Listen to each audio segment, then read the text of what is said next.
In August 1914, as the Great War erupted across Europe, millions of frontline troops from every nation clashed and bled on distant battlefields. In the skies, the combined air forces fielded just over 500 flimsy, unarmed monoplanes, biplanes, and triplanes. The earliest military aviators circling above the Western Front were little more than chauffeurs of the air. Their duty was to carry observers who would watch and report on enemy movements below. In those first chaotic months, there was much to see. German forces swept through Belgium and pressed dangerously close to Paris. A notice was circulated to all cavalry divisions, seeking lightweight officers willing to volunteer as observers.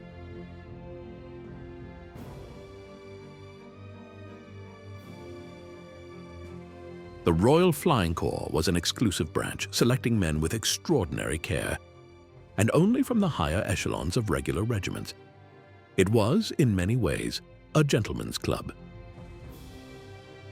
As one officer later recalled, when asked if he had any knowledge of aeroplanes, he had to admit he knew nothing. Ironically, that lack of knowledge may have worked in his favor.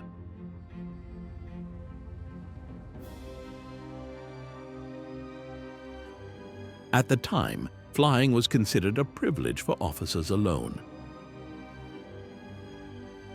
Ordinary soldiers were thought incapable of mastering it. The system was deeply rooted in class. Only officers could afford private lessons in civilian life. So entry into the Flying Corps remained tightly guarded.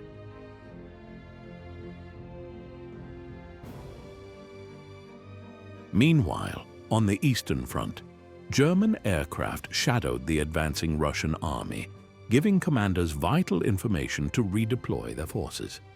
The result was the crushing German victory at Tannenberg. On the Western Front, French reconnaissance flights reported a critical error in the German advance, a vulnerable flank. Exploiting this weakness, the French turned the tide and set the stage for years of brutal trench warfare.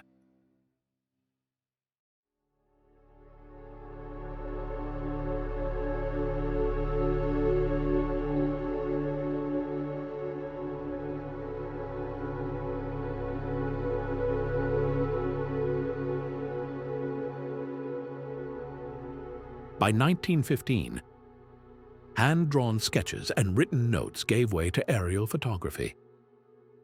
Crews flew daily missions armed with unwieldy box cameras, capturing endless images of trench networks and gun emplacements. Observers leaned perilously from their cockpits into freezing winds to secure each photograph. It was exhausting, thankless work, and no less dangerous than combat. Traditional cavalry units often resented this new branch, fearing their own role in reconnaissance was being diminished. Yet, the shift was unmistakable. The war of horses was giving way to the war of machines. The aircraft had to fly straight and steady, making it an inviting target from ground fire and eventually armed aircraft. I wonder how long my nerves will stand this daily ground fire. I would not mind it so much if I were in a machine that was fast and that would climb a little more willingly. Well, I suppose the end will be pretty sharp and quick. Lieutenant William Reed, Royal Flying Corps. Alongside reconnaissance, the earliest warplanes soon took on another role: bombing the enemy. At first, these efforts were crude. Pilots and observers simply tossed hand grenades or modified artillery shells from the cockpit. But before long, proper aerial munitions were developed, projectiles designed to destroy railways, depots, and factories with far greater effect. By 1917, sturdier, purpose-built bombers entered service, fitted with bomb racks and primitive sights. Raids were attempted in daylight, when friendly forces could secure the skies, and shifted to night when they could not. By the final year of the war, aircraft ranged freely across the front, striking bridges, airfields, and marching columns.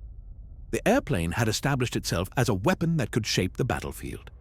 The third great role for the airplane was as an attack craft.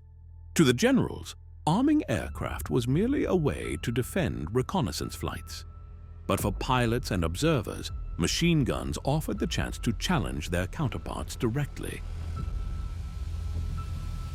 The first confirmed aerial victory came on October 5, 1914, when a French voisin brought down a German aviatique. Early attempts with pistols, rifles, or signal flares had proven ineffective against opponents racing past at 90 miles an hour.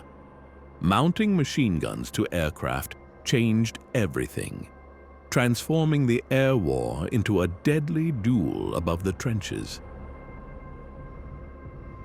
Dutch engineer Anthony Fokker revolutionized aerial combat with his invention of the propeller interrupter gear, a mechanism that allowed a machine gun to fire forward through a spinning propeller. Mounted on the German Eindecker monoplane, it produced the first true fighter aircraft. The weapon proved devastating. Allied air losses were so severe that the British dubbed the period the Fokker Scourge. By 1916, fighter aircraft were organized into squadrons, and tactics for group combat began to take shape. Out of this, a new type of warrior emerged, the fighter pilot.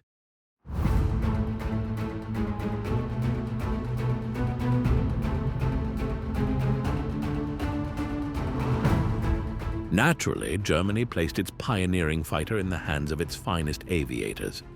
Among the first were Max Immelmann and Oswald Boelcke,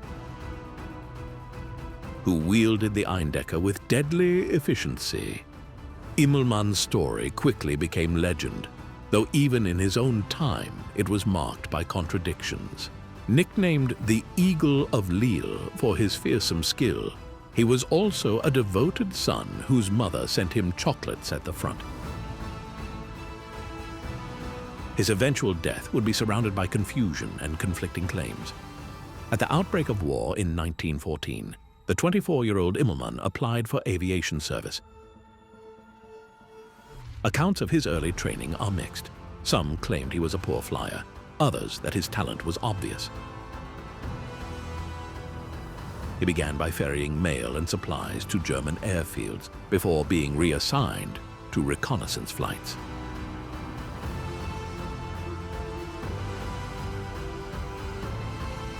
When the Eindecker arrived at the front, both Immelmann and Boelcke seized the opportunity to master this revolutionary weapon. On August 1st, a formation of 10 British BE-2Cs attacked a German airfield. As the bombers withdrew, Boelcke and Immelmann gave chase. Boelcke fired first, but his gun jammed after only a few rounds. He landed to fix it and saw Immelmann attack the BE-2S. Immelmann pushed his fragile Eindecker into a dive and opened fire, first on one British aircraft, then another. One of his targets broke into a steep descent, and Immelmann pursued it relentlessly to the ground. His bullet shattered the pilot's elbow, forcing a crash landing. On touching down, Immelmann approached the wounded airman, shook his hand, and calmly informed him he was now a prisoner. For this exploit, Immelmann received the Iron Cross First Class. Through the autumn of 1915, Immelmann and Boelcke maintained a friendly rivalry, each trying to match the other's tally. Neither man relied on flashy maneuvers. Immelmann himself wrote, "I do not employ tricks when I attack." On January 12, 1916, both men achieved their 8th victories, earning them Germany's highest military honor, the Pour le Mérite, known as the Blue Max. On June 18, Immelmann engaged FE-2Bs of Britain's Royal Flying Corps Squadron 25. According to British reports, gunfire from an FE-2 piloted by Lieutenant G.R. McCullen with Corporal J.H. Wallen as gunner, struck Immelmann's Fokker and sent it spiraling to the ground. Unwilling to believe that their leading ace had been brought down by a lumbering two-seater, German officials claimed he had fallen to anti-aircraft fire.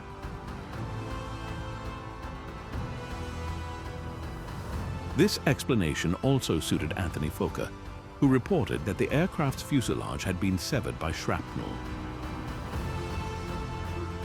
Yet other accounts, including testimony from Max's brother Franz, pointed to a catastrophic malfunction of the interrupter gear. Wreckage was said to reveal a shattered propeller, likely shot away by Immelmann's own guns. Most historians now agree with this version, but as with so many stories of early aerial combat, his death remains shrouded in uncertainty. Immelmann's comrade Oswald Boelcke, however, survived and went on to shape the future of air warfare, often hailed as the father of the dogfight. Boelcke envisioned squadrons of elite fighter pilots organized into Jagdgeschwader, hunting wings. Born in 1891 in Halle, Germany, the son of a schoolteacher, Boelcke was both athletic and academic. He excelled in mathematics and physics, while also devoting himself to swimming, tennis, rowing, and gymnastics. Steeped in nationalism from his father, young Oswald boldly wrote to Kaiser Wilhelm at just 13 years old, requesting entry to a military academy. He soon joined the army, where he first encountered aviation, enlisting as a non-commissioned pilot. His elder brother Wilhelm also joined, but as an observer, a position that at the time carried greater prestige than that of the pilot, who was seen as little more than a chauffeur.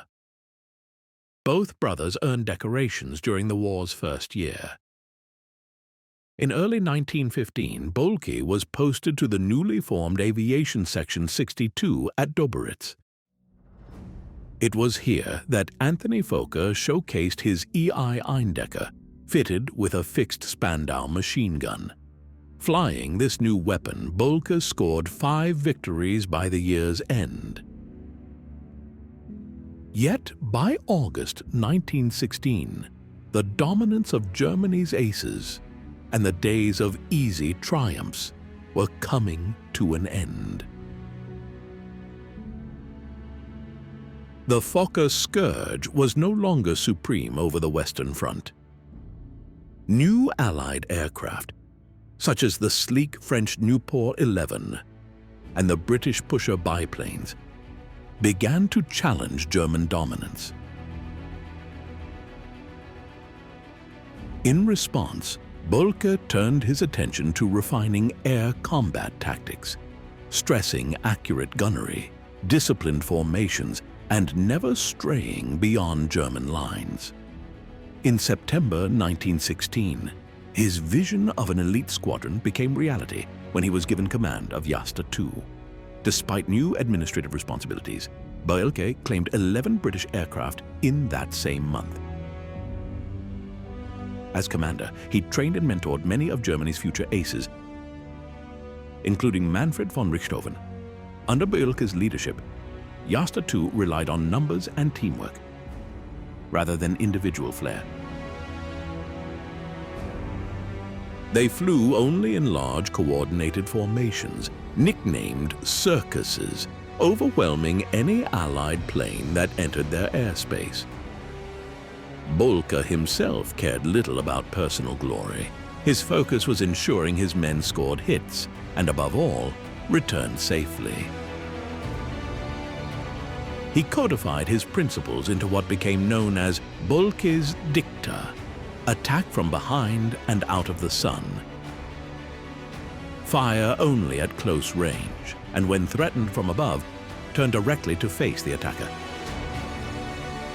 These simple but effective rules reshaped air combat. In just 2 months during the autumn of 1916, Boelcke brought down 21 Allied aircraft, raising his tally to 40. But like Immelmann before him, Boelcke's fortune came to an end. On October 28, 1916, During a fierce dogfight, he collided with another German aircraft and plummeted to his death. In a gesture from another age, British pilots honored their fallen adversary by dropping a wreath on his grave, inscribed, "To the memory of Captain Boelke, our brave and chivalrous foe."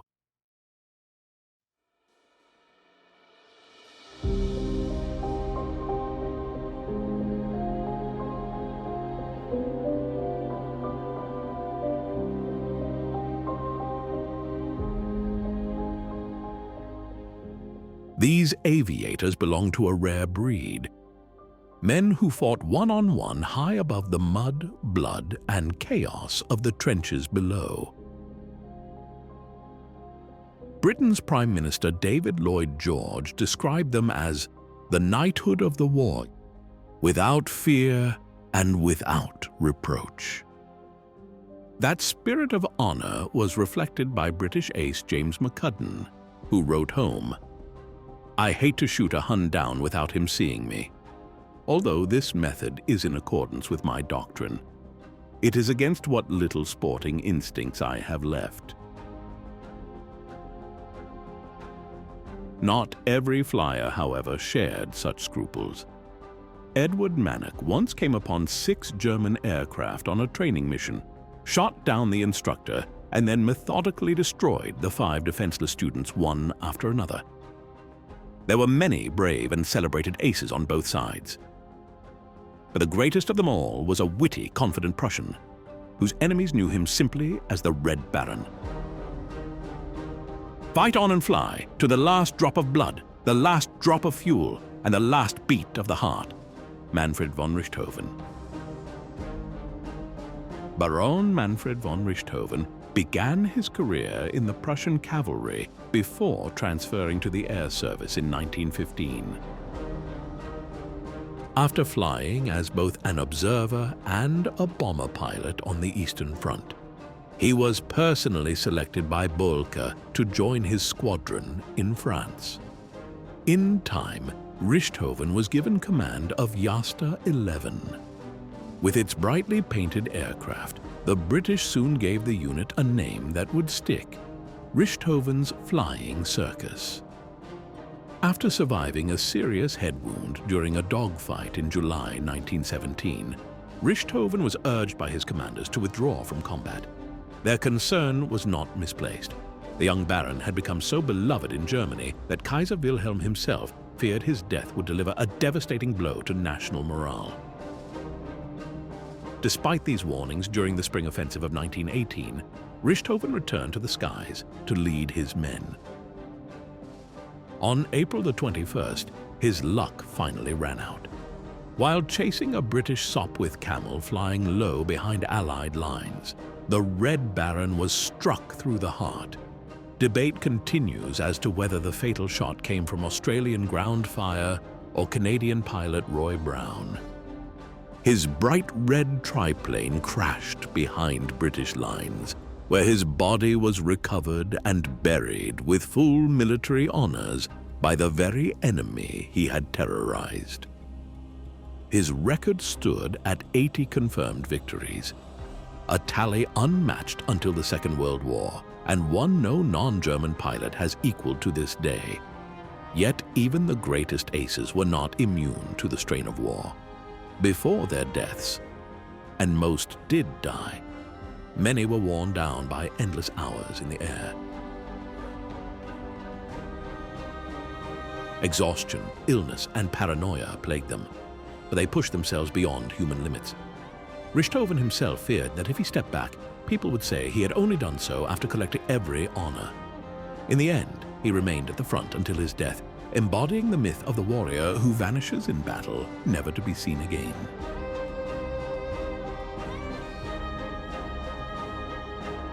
One ace who met such a fate was Germany's Werner Voss. On September 23, 1917, flying alone in his pale blue Fokker triplane, he was set upon by an entire flight of SE-5S, led by Britain's James McCudden. By now, The German triplane was in the middle of our formation, and its handling was wonderful to behold. The pilot seemed to be firing at all of us at once, and though I got behind him more than once, I could scarcely keep him in my sights. James McCudden, Royal Flying Corps 2.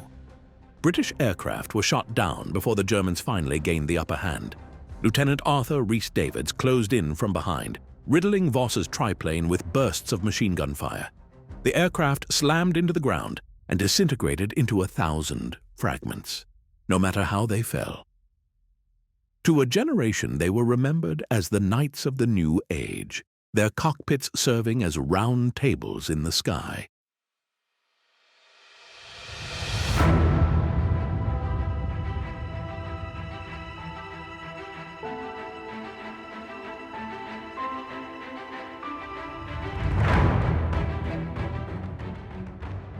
In 1917, as America prepared to enter the Great War, U.S. air power ranked just 14th in the world. The nation had no seasoned squadrons of its own, only the handful of daring Americans already flying in France, with the celebrated Lafayette Escadrille. The Lafayette Squadron was born in April 1916, when Norman Prince and 7 other volunteers persuaded the French to let them form their own unit. They hoped their efforts would help draw the United States into the war. They were a devil-may-care band. Ivy League football stars, Southwestern cowboys, even the son of a former president. Brave as they were no match for Germany's mighty Air Force, which ruled Europe's skies. By June, the squadron was thrown into the brutal fighting over Verdun. Flying as many as 5 patrols a day, all 7 of the original members were either killed or wounded before the month was out.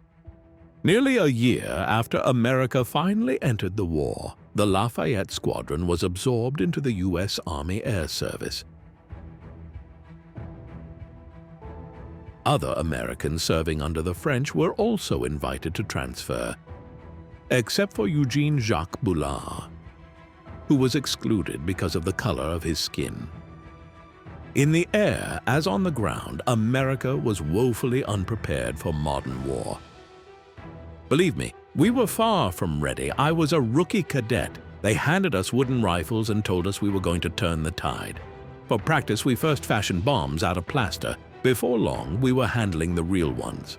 Once we passed the ground training requirements, we received leather flying gear and helmets, a proud moment for all of us. After checking over our wire and wood planes, we tested our wings in the air. 50 flying hours, a handful of bombs dropped, and we were deemed ready for advanced training overseas.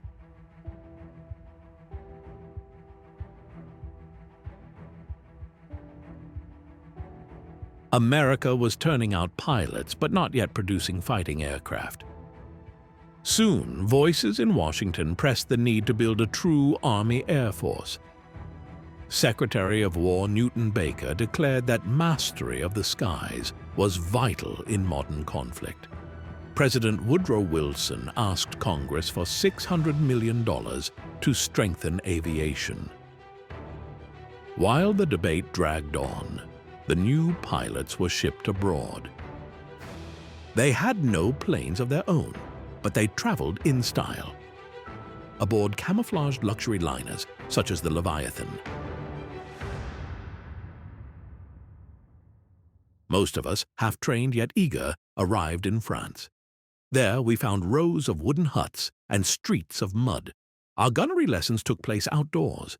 Wooden silhouettes showed us how to line up a moving plane without firing a shot. Battle-hardened flyers, pulled briefly from the front, taught us the feel of the stick. But it was far easier to speak of producing aces than to create them overnight. By late 1917, the first all-American aviation unit, Major Ralph Royce's Aero Squadron, took to the skies.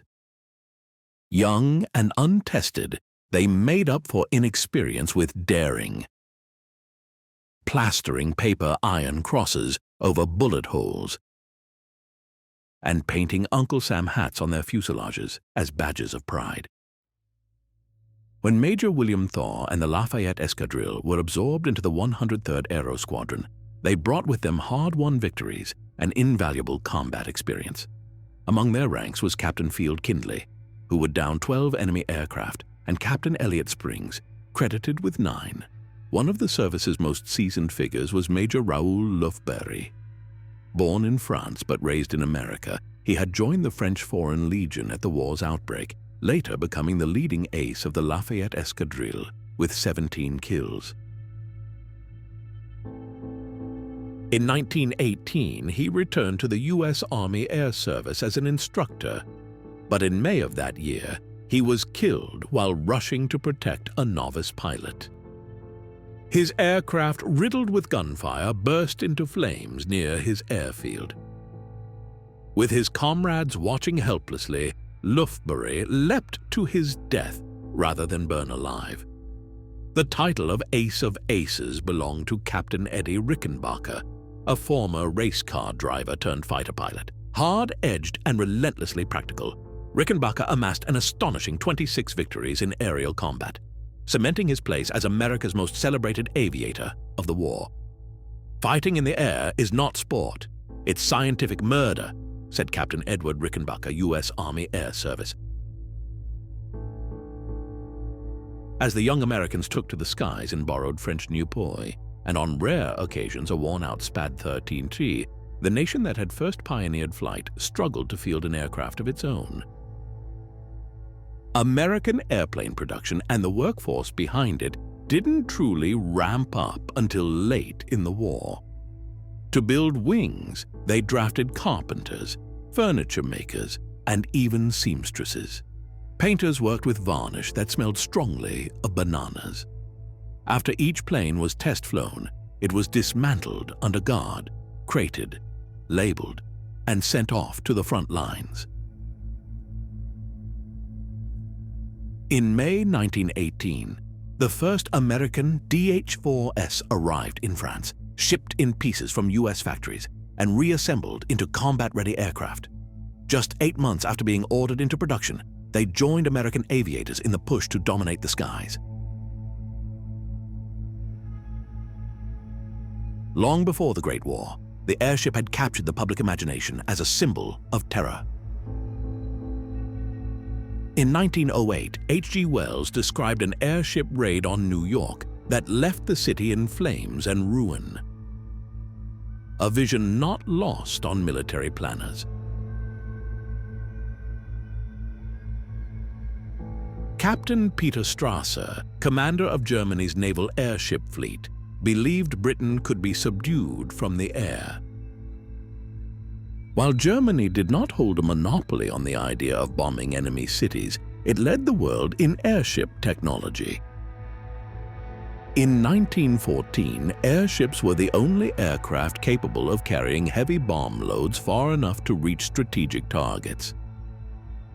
At this stage, however, no nation could realize Wells' vision of total aerial destruction. Zeppelins with metal frames and Schutter-Lanz airships with plywood structures revealed major weaknesses. Slow, lumbering, and vulnerable at less than 50 miles per hour, they made easy prey for ground gunners and agile fighters. 4 massive airships were shot down in the war's first month. The one advantage the airship retained was stealth. On moonless nights, Zeppelins could evade detection and escape pursuit. This gave rise to the Night Raider, deployed by the Imperial German Army and Navy to strike strategic targets, Paris among them. But London remained the prime prize.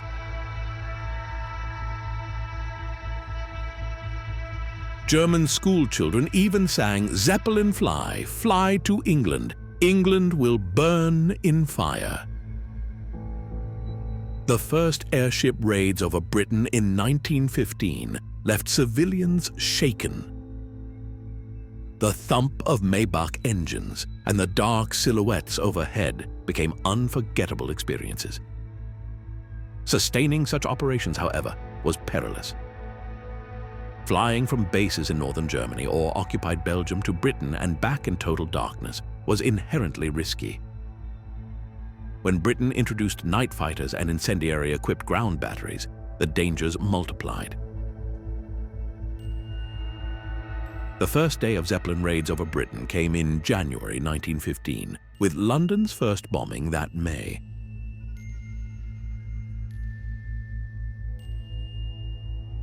Though limited in scope, the raids were enough to leave their mark.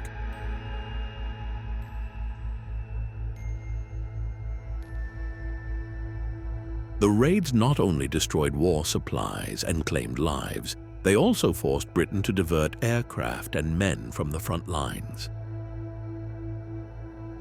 In late 1916, Germany launched the most ambitious airship bombing campaign of the war, and it ended in disaster. Waiting for the raiders was Britain's home defense wing, flying BE-2C biplanes. Once an airship was spotted, the biplanes took off from airfields lit only by flares. In the darkness, pilots relied on the faint horizon to maintain balance and keep a true heading. After 3 hours on patrol, the wing was ready to turn back when the SL-11 suddenly came into view, bathed in the glow of a dozen searchlights. Armed with explosive and incendiary ammunition, the British pilots closed in, sweeping the airship from bow to stern. Lieutenant William Leaf Robinson, on his third pass, watched as the Zeppelin ignited, the blaze visible for miles. Londoners, once the airship's target, cheered from below. Far behind, Captain Ernst Lehmann, commanding the SL-11's sister ship, could only witness the destruction. In less than a month of war, the Allied armies were everywhere in retreat. Each day brought new discouragements. For the most part, they were falling back in good order, organizing rearguard operations to cover withdrawals and performing almost suicidal spoiling attacks when cornered. With the Germans pressing ever forward and Plan 17 in shreds, the impassive Joffre exacted his will over the entire front on August 24th.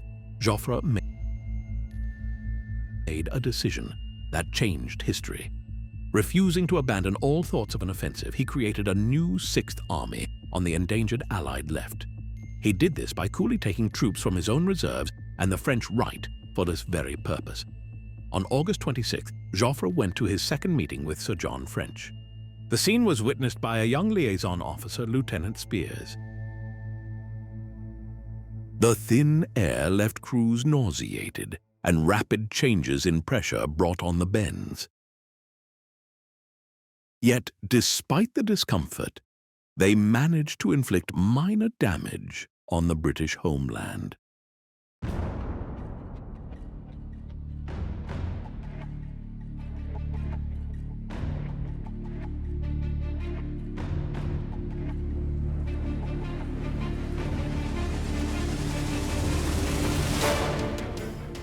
From the war's outset, the Germans had hoped to use heavier-than-air aircraft for strategic bombing, but lacked a suitable machine until the Gotha twin-engine bomber arrived. The Gothas began striking Britain in the summer of 1917 with devastating effect. Both air defenses and civilians were unprepared for daylight raids by formations of bombers. On June 13th, when 14 Gothas appeared over London for the first time, crowds ran into the streets to watch, only to be caught in the falling bombs that killed 162 people. The Gothas were faster than Zeppelins, far harder to intercept, and flying in formation, capable of punishing pursuing aircraft with concentrated fire. Because they could be produced more quickly and cheaply than airships, Gothas could be deployed in far greater numbers. The largest aircraft of the war were the heavy bombers. The most famous of these R-planes was the Zephyr R6, introduced in 1917. These enormous machines carried two pilots side by side, along with mechanics to tend the engines in flight. Preparing one for a mission required 40 men to load bombs, fill fuel tanks, and tune the four 250-horsepower engines. After a light meal, the 8-man crew would board the waiting aircraft, engines idling. Relying on calculations of time, speed, and direction, the wing lumbered toward its target in Britain. Inside the fuselage, the pale glow of dim lights revealed chart tapes, wireless equipment, and instrument panels against the black void outside. Then, suddenly, searchlights would pierce the night sky, signaling that they had finally crossed into England. The bombers pressed straight ahead as their gunners fired at the searchlights below. If luck held, a break in the clouds would reveal the Thames and the docks, bristling with the tools of war. The observer would climb to the open post in the nose, releasing bombs over the target. Once the final bomb dropped, the crew could turn for home. By the summer and fall of 1918, formations of Allied bombers were flying deep into Germany. Bad weather and unreliable aircraft limited the raid's effectiveness, but civilians in cities like Frankfurt and Mannheim came to understand the terror that Parisians and Londoners had endured.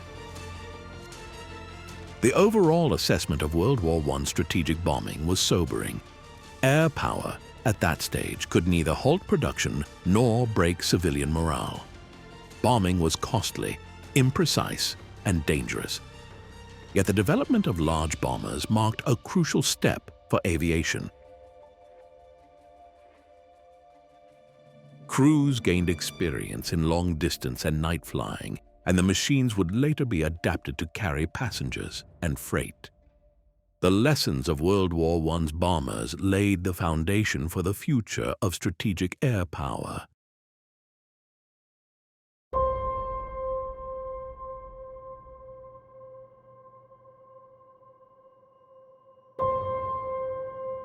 Germany launched its final offensive on March 21, 1918. Using ground attack aircraft to support shock troops, the German army pierced Allied lines in several sectors, once more driving toward Paris. Air battles raged with the same intensity as the fighting below. Even the heavy Gotha bombers joined the fray, striking key positions and supply depots.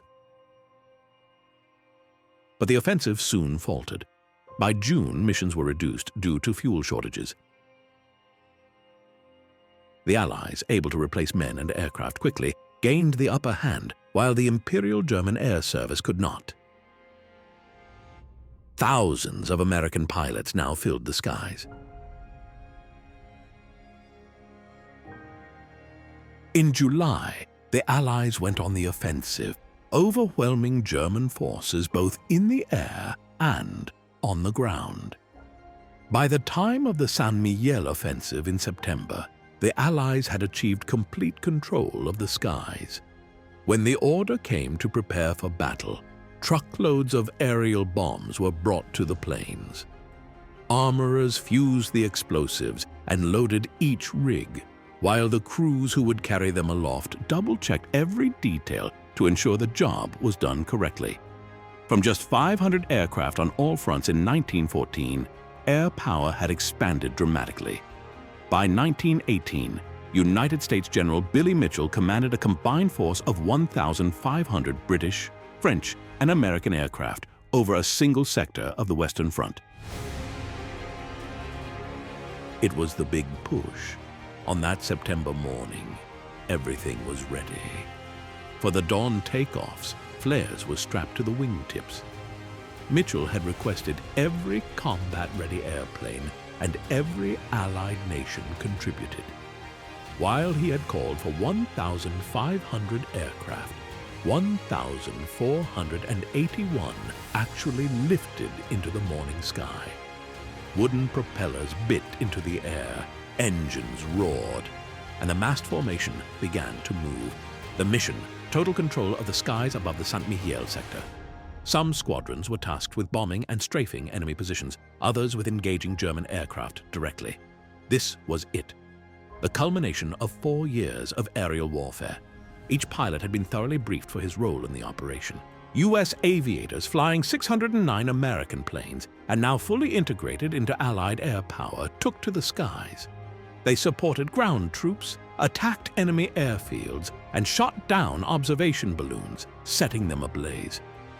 It was a slower, more intimate form of aerial combat than what we see today.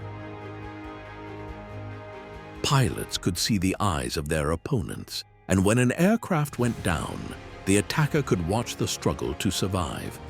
Victories were signaled with a roll of the plane before rejoining the squadron. The German airmen, worn down by endless missions and short on supplies, fought with relentless determination, often inflicting greater losses than they suffered.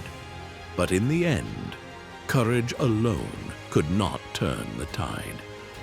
On November 11, 1918, the Great War came to an end. The conflict claimed an estimated 9 million lives, including roughly 15,000 airmen. With the armistice, the skies had lost their innocence.